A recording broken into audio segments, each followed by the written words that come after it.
What would it take to imagine God as loving and protective and good? I've coached and pastored a lot of people over the years, and I know that not everyone perceives God, or perhaps any parental figure, as loving. Perhaps you grew up with an image of God as punishing and judging. Perhaps something very painful happened to you, and you felt God should have saved you. Or maybe you've wondered why a good and loving God would allow suffering to the point that you can no longer believe in God. Maybe when you think of church, religion, or the idea of God, it brings up fear and shame, or even disgust. Even choosing this book may trigger anxiety in you. Take a deep breath or two and try something for a moment.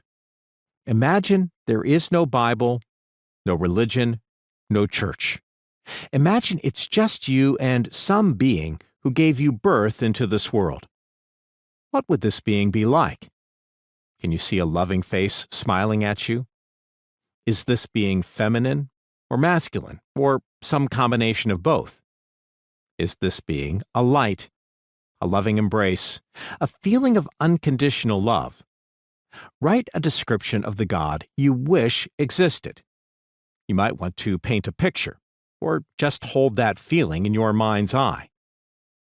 What would a safe God be like for you? What would that being look like and feel like? Try to imagine that God as you listen to this book. What is trust? Trust happens when we feel safe with a person.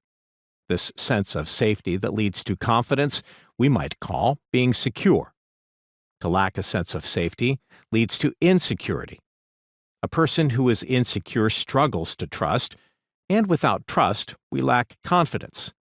When we lack confidence, we struggle to love and be loved, which is at the heart of spiritual intelligence.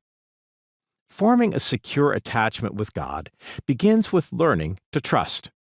The psalmist sings, "He who dwells in the shelter of the Most High, who abides under the shadow of the Almighty, he will say to the Lord, 'You are my refuge and my stronghold, my God in whom I trust.'" Psalm 91, verses 1 through 2. The Hebrew word betach is usually translated as trust. It most literally means to seek refuge in.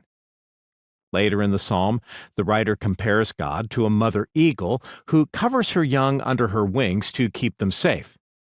Betach commonly means to trust, to depend on, to feel safe, or to be confident. Our ability to feel secure begins with the people who took care of us when we were babies. They took us under their wings. They protected us. They fed us.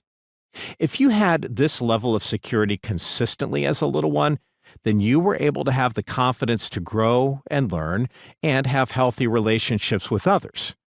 Attachment theorists call this secure attachment. It feels safe to betach ourselves to loving and protective people.